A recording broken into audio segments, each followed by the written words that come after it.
Hello, and welcome to Your Money 2.0. I'm Thomas Fox, Community Outreach Director at Cambridge Credit Counseling.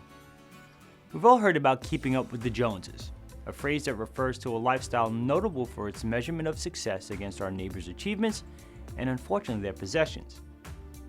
You may be surprised to learn that there really was a Mrs. Jones, who happened to be the author Edith Wharton's aunt. That Mrs. Jones made up for her years of isolation spent battling serious illness by splurging later in life. In 1852, she built a 24-room villa in Rhinebeck, New York that quickly became the envy of her well-to-do neighbors, who began to build equally opulent mansions of their own. Keeping up with the Joneses can produce positive results. That is, if we're striving to earn the same good grades in school or to advance within our profession the same way our neighbors are. But if we're merely struggling to duplicate our neighbor's lifestyle and purchasing the trappings of that lifestyle with money that's not really in our budget, that's a style we won't sustain for very long. In that scenario, keeping up with the Joneses will lead to disastrous results. The desire to live beyond our means and keep up with the Joneses is one of the genuine root causes of Americans' current financial woes. As our neighbors buy newer and better and bigger things, the temptation to keep pace is irresistible for many of us.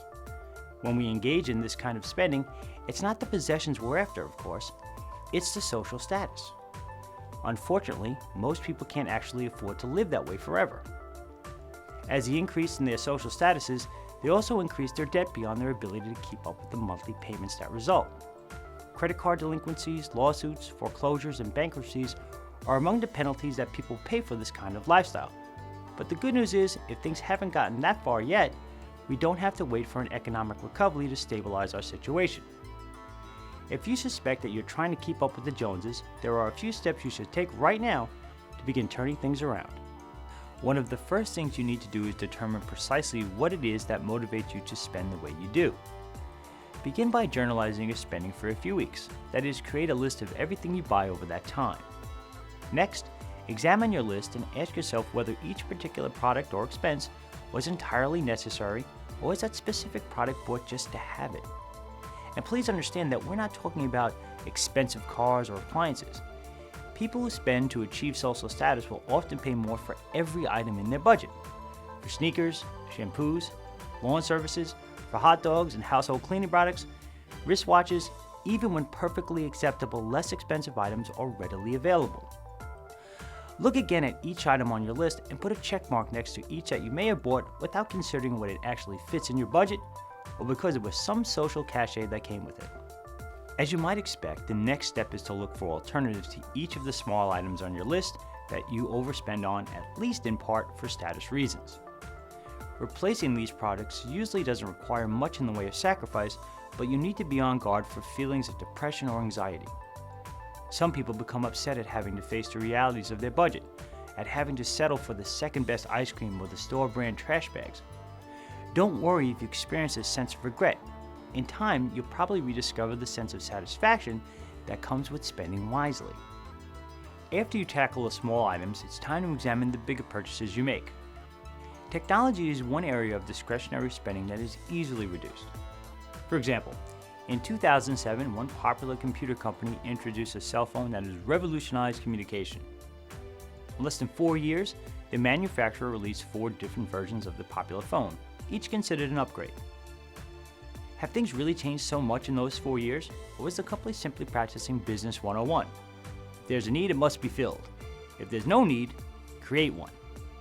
In times like these, there are always going to be newer versions of our current phones or laptops, televisions, but that doesn't mean we have to drop everything and get one.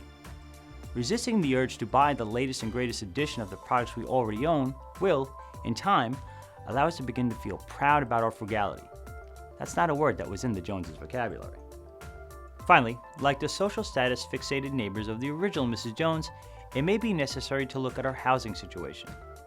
Of all our bills, those connected with the home are often the most expensive. Americans currently devote 34.1% of their budget to housing costs. This includes rent or mortgage, utilities, housing supplies, and furnishings. Shelter is important, of course, and committing such a large portion of our income to housing may seem logical. But did you know that in the 1960s, Americans spent only 14.5% of their budget on housing? Granted, there were plenty of variables that led to this dramatic rise, One of the largest contributors has been the expectation that we need to own a house, that renting is inconsistent with living the American dream. And it's not just any home we're encouraged to buy, but the biggest home possible based on our gross monthly income. You know, that money we never actually have because taxes and other deductions are made before the paycheck is cut. When you get a moment, you owe it to ask yourself what may be the toughest question of all. Do I need this much house? Or is there something less expensive that satisfies my actual housing needs? In today's housing market, you may find there are plenty of more affordable alternatives. Contact a certified housing counselor and a local realtor to determine if this is a good option for you. And let the Joneses worry about themselves for a change. Otherwise, your possessions will end up owning you. Well, that's it for this edition. As always, we welcome your feedback and ask for your thoughts and suggestions by emailing us at yourmoney2@cambridgecredit.org. Thank you for watching. Until next time, I'm Thomas Fox for Cambridge Credit Counseling.